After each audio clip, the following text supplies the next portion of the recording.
Walking Dead Dead City, Episode 2, Who's There? This episode I actually liked more than the first one, and I really liked the first one. This is so far, it's 2 episodes, I don't want to get way too ahead of myself, but this is most certainly the best Walking Dead spinoff they've had so far. I've seen all the others, and this one is incredible so far. Just the way this show is shot, just the quality of the show in general, and the writing is a lot better so far, and I'm really happy about it. So let's get into this episode because I really liked it. So we left off the episode last week with Negan and Maggie. They were both, trying to escape from the marshals, and they essentially escaped. And then they lit their match in the dark. And there was this lady there that blew out their match, and now we're starting the episode, and she's taking all their stuff. Some random old lady. She got the drop on them, I guess.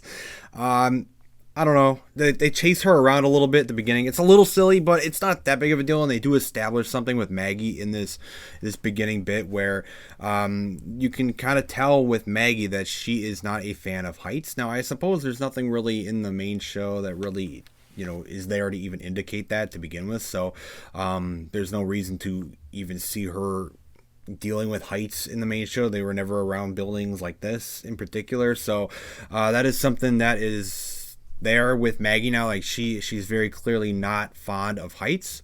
And they're both chasing down this old lady running around with their stuff across buildings on these very conveniently placed, zip wires across the buildings. I mean, I suppose people would set those up over the years to kind of get around the buildings and not go to the ground with all the walkers. But yeah, so they have to basically chase her down because she has all their stuff. You can see this here with Maggie. They both have to zip line a few times across the buildings. You can, see that she's not fond of heights. And then we jump to this scene of, we actually get to see the new Hilltop. So I didn't actually know if we would at least see much of it because it is obviously it's technically a whole new location. So they're not like at the old Hilltop, which maybe they made a new Hilltop because they couldn't film at the old one anymore, because I know they kind of like, for example, with Alexandria on the main show, they think they're actually selling those as actual houses now. Like they can't film there anymore. So maybe the other location for the Hilltop they can't use anymore either. I don't know what they did exactly, but the new location is fine too. You get to kind of see an aerial shot of their new Hilltop location where they sent Ginny. And we get to see a little bit of Ginny. So I did say this last week that she is in the trailers for like the rest of the season that they gave us, and we're seeing her again. So this is going to be a bigger character, probably with Negan later on, something, to link with Negan's story, maybe later, maybe the end of the season, I don't know, or even going into the series itself. I don't know how long the series is going to go, but we're really establishing that this is going to be a character in the show that's pretty heavily focused on too. I don't know how to feel about it yet. She doesn't speak. We haven't even heard her speak once yet. So we established that last week as well.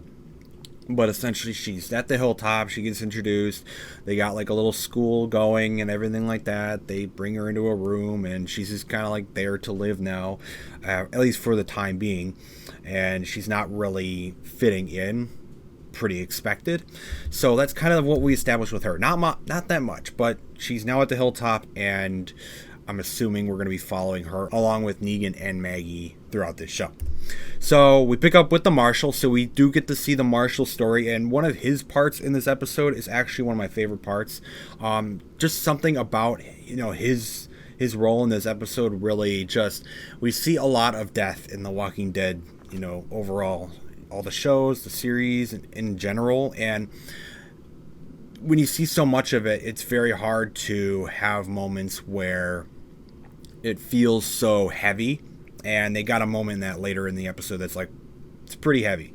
So we see him, he escapes, and he's basically going to try and find this location because he has a name written down on a piece of paper that we saw last episode, and he's going to go and basically just find this address that he has written down, because he obviously has like this second agenda, for going to Manhattan than just finding Negan.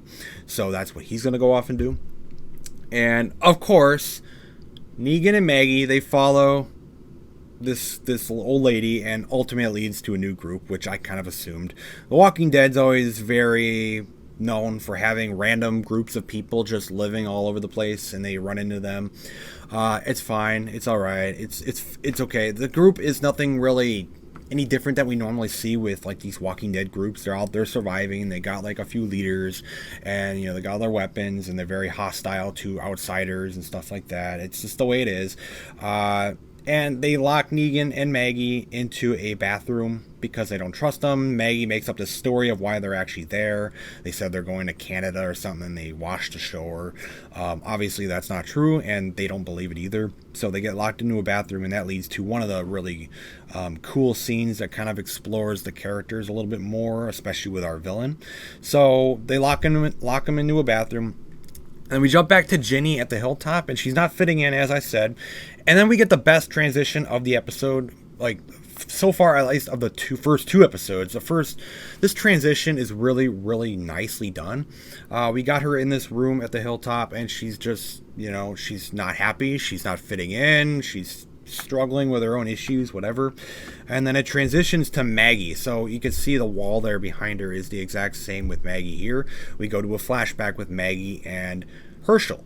So it's at the same place, obviously, the new Hilltop. So we kind of fade to the door there, and then we fade back out as it gets darker in that transition. It's not just like a random little cut, and it's a really nice transition. And then we get the scene with Maggie and Herschel is also kind of like in a weird state, a rebellious type state, whatever. He's growing up. It is what it is. And that we're kind of getting a relationship established between Maggie and Herschel a little more, because we really haven't had much of that in the main show, even because he was still just a kid near the end of the main series, and there wasn't much between them because we had such a large cast. So that is something we can now do in this show, because that's her central focus on why she is going to Manhattan to deal with the Croat. So we get a little bit of that, and there's not much to it really. He's just kind of like a little rebellious. He wants to go hang out with his friend, just kind of get away. Not really too happy about some things, and it is what it is. And then we get the scene with Negan, and this is probably like one of the top like 2 or 3 scenes of this episode. Like there's some standout moments, and it's one of those scenes where the dialogue just kind of explains it all. And Negan goes into just how twisted the Croat really is. And we all know what Negan does and what he did as the leader of the Saviors. And he explains that, I was a monster as, the leader of the Saviors. You saw me as the monster, but I put it on as a show, really, for the Saviors. I only was a monster to put on a show. And, obviously he was still that man, but he says that he didn't really do it, I guess, willingly or wanting to. I don't know. The whole thing with Negan is weird, because he very seemingly enjoyed, the monstrous things that he did, especially with Glenn and everything like that. He seemed to really enjoy it when he was doing it. But they've gone on to try and explain that, like, he was only a monster in the show, like the show of him being the Negan, the Savior Negan. But in reality, he wasn't like the total monster that we all literally saw him as. It's weird. But then we go on to explain the story of the Croat, where he dealt with the Kingdom. So we got a mention of the Kingdom, because the Kingdom is someone who is a group they were dealing with before they even met up with Rick, and they interacted with Rick and his group.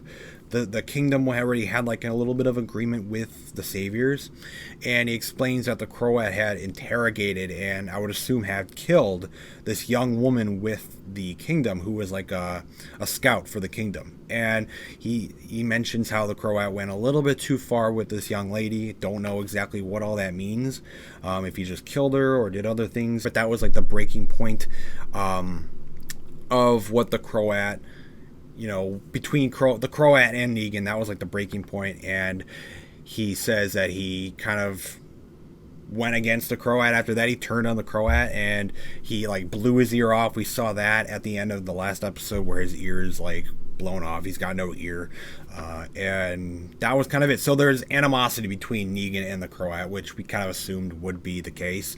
So they're not happy with each other, and Maggie's not happy, because she wanted Negan to go in there and convince him to give her son back, and she's now realizing like Negan's not going to be able to just walk in there and just get her son back for him. Like, these two guys don't like each other. These two guys do not like each other at all, but this kind of explains why the Croat was not there when we ran into Negan for the first time in the main show, because by that point, the Croat was gone. Makes sense. There was a lot of time there between Negan becoming Negan, and then forming the Saviors and then running into Rick's group. He was already a full-formed group there dealing with the Kingdom, so it makes sense that happened. It works, it fits, and I'm okay with it. So we're getting a lot of development with this villain with Negan, and I like that. And so far, we haven't actually seen much of the Croat himself, but I still like his presence that he gives, and we do see a little bit of him at the end of the episode. So we jump back to the Marshal. The Marshal guy is someone we are still kind of heavily focusing on along with everyone else. So he's getting a good amount of screen time. And I mentioned that this is a death that we see in this story of his that actually, you can feel it. It's like a pretty heavy moment, especially for a new character like this. It's sometimes hard to feel super sympathetic towards a newer character and a death in their life or something like that. In this one, it's like you can feel it. You can feel that this is a very significant death here in this story of his. So he goes to this apartment that he was looking for, and you can immediately tell like this is someone he knows. He has Armstrong. His name is like something Armstrong. I don't remember his first name right now, but it's the same last name on the sheet he was looking for in the address. So it's someone he knows, someone in his family. And he goes in the apartment, he breaks through the door, and he walks around a little bit, see what's going on, and he ultimately, sees this man here lying in a chair, and he took his own life. He had a gun on the floor. He shot himself. And we kind of put the pieces together that I think this is his brother. There's like a few pictures laying around in the apartment, and it's his brother, I believe. And you can see like a picture of him and his brother, and a picture of him and his brother and his family, his whole family with his parents.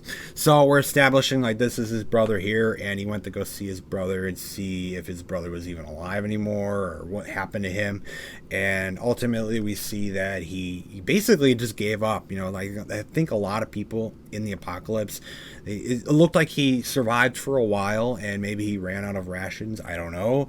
There was a bunch of empty cans everywhere, and it seemed like he just eventually gave up, and he took his own life. And that's the way of many like characters and bodies we've ran across in the Walking Dead's universe in general. The Walking Dead had a lot of that, just random people in houses and places like that just gave up. And it's an understandable thing with just how the world completely collapsed, and maybe your whole family dies or something and you just want to give up.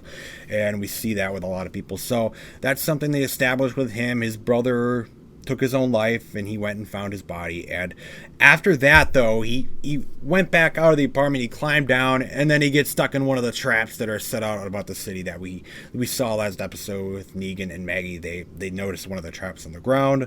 This is another one in an alleyway, and he gets trapped.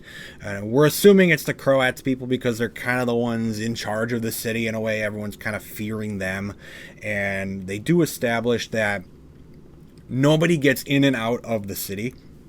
So later on, I think they mention it later on, I don't know exactly when, but the group that Negan and Maggie run into, they mention that the Croat, their boat that they came out on to Manhattan, it's probably already sunk, and the Croat runs the city. The island and city, Manhattan itself, he runs it.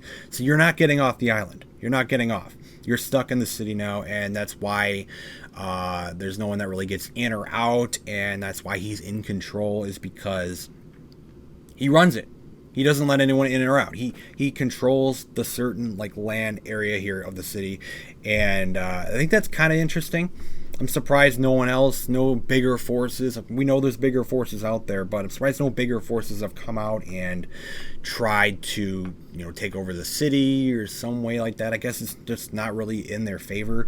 But this guy is seemingly in charge of the city as the dominant force. So Negan and Maggie, they basically get let out of the bathroom that they were locked in because this whole group is getting attacked by the Croats people. So they found them at this building they're hiding in, and they need to escape. And they let Negan and Maggie out. And Negan kind of does this whole show of like, if I wanted to kill you, I would.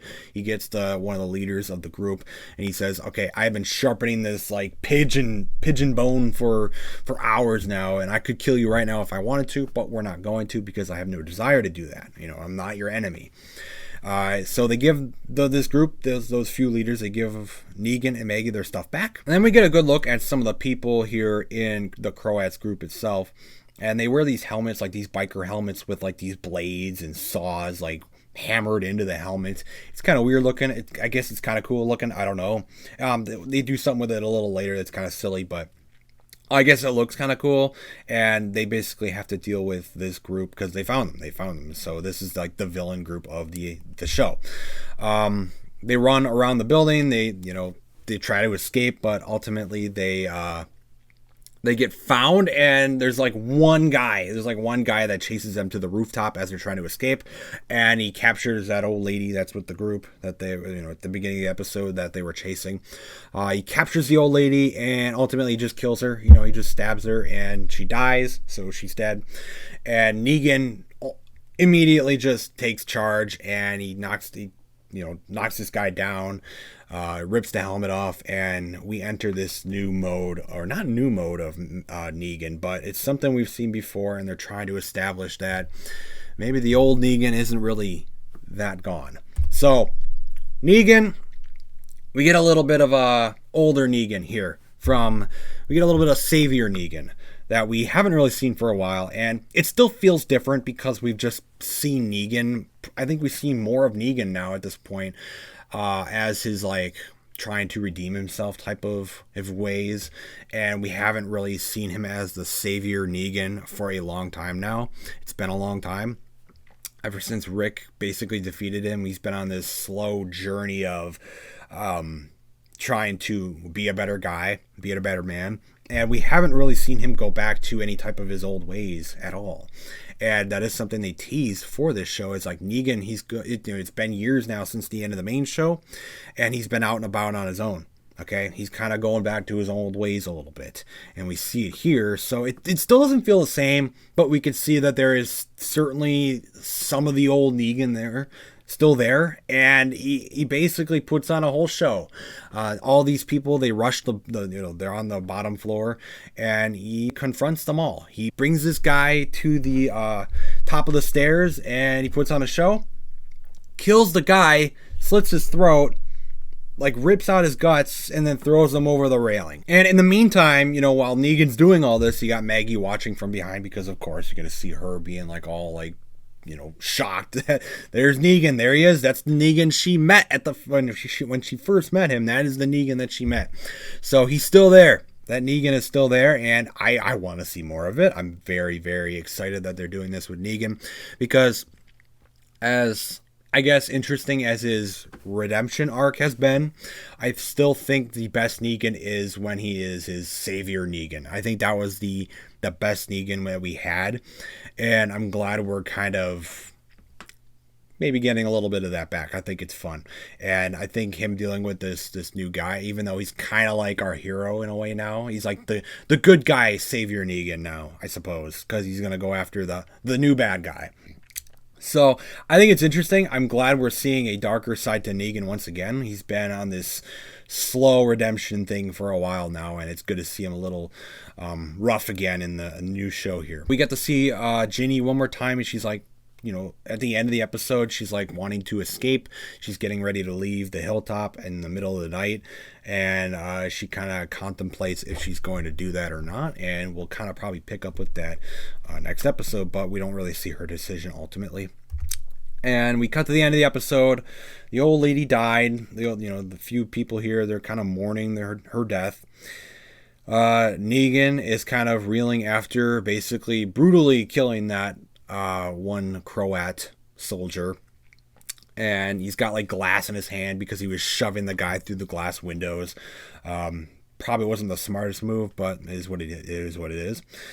And they kind of talk about how, again, the Croat, he's in charge of the city. He sunk their boat probably, and Negan and Maggie they need help getting to the Croat, and this new group says, all right, we'll help you because this guy's obviously terrorizing us as well. So they have no reason to not help them. They'll help them get to the Croat. So they're with this new group now. They got some help to get their way to the Croat and find Herschel and defeat him. See how that goes, but it is what it is. Then we end the episode with the Croat. And he's got, I don't know if he was there at the building itself, like earlier. I don't know if he was, but he's out and about. So he actually goes out and about and does things too. And he's got one of those helmets on, and he like kills walkers with the big blade on the helmet. He like, headbutts it. It's a little cheesy. They always come up with weird ways to kill walkers. It is what it is, but he kills some walkers, and he's there to basically save the marshal. And you could kind of see this coming from a mile away. The marshal is after Negan, and of course he's going to end up teaming up with the guy who doesn't like Negan as well, which is the Croat. So we see him at the end here. You see his blown off ear. Pulls his helmet off and says, don't worry, I'm here to help. He's there to help the marshal. He gets him out of the trap. And these two are presumably going to team up, maybe for a little bit. Maybe it'll kind of ultimately end, because I can't tell with the marshal, this guy, I can't tell if he is supposed to be a good guy or like a guy we feel sympathetic towards, or if he's ultimately going to be kind of a really bad guy. Because the first episode with the marshal was, you could tell like he's trying to be like this nice guy, present as this nice guy, but he's very, very cold. And then this episode, we get this thing with, he sees his brother, and we're trying to, I'm still trying to get an interesting feel for this character of the marshal. I don't know what they're going to do with him. I don't know if he's going to be like this middle ground kind of guy where he's not like, the Croat, but he's not like our, glorious hero in the show either. Maybe he's just kind of like our anti-type of hero. I don't know. We'll see with him. But for now, the Croat has saved him, and I'm assuming they're going to team up. So they got some forces against Negan and Maggie for sure. But they have some help now, and that's where we leave off. And I got to say, I like this episode quite a bit more than the first one. The first one kind of set the grounds of where we're at, and where we're at with the characters of Negan and Maggie, where they're at in their life. And now we're in this new story. And we're building these new characters, and really, even though we're following Negan and Maggie, we're really developing these new characters as well in quite a good way. And I don't think many people are watching it, but if any of you Walking Dead fans out there are even taking a glimpse at Fear the Walking Dead, that show is still on, unfortunately. It's ending soon. Don't watch it. Don't watch that show, please. Don't hurt yourself like that. Fear the Walking Dead, if you just watch like the latest season of that thing, and then you compare it to this, it is like night and day. It is vastly different. This show is much better. It is much better. It's being handled a lot better than that. Fear the Walking Dead, don't ask me how that's still on. But Dead City, honestly, this is probably like the first Walking Dead spinoff you can probably just watch. And you can probably ignore the other ones and just watch this. Watch this as like a continuation of the main series, and you'll probably be good. You don't need to watch anything else. You're going to have the other ones later with Rick and Daryl and stuff. And we're going to have all that stuff. Probably from this moment on, ignore Fear the Walking Dead. Ignore The Walking Dead World Beyond. Right now, I don't think that show is even necessary. Just watch from this point on. Watch the main series. Watch this show and go forward with the other things maybe. We'll see how those ones go. But this show is very good. I really like the first 2 episodes. It is impressing me. And I think 6 episodes is going to be a good thing for it. I don't think we're going to drag out too many things with the story. I think we're going to get right to the point. And yeah, I'm excited. I'm excited to see where it goes. But a good second episode. I really enjoyed it. And we're developing a lot of new characters and some very interesting things with our characters that we know and love. So we'll see what happens next week.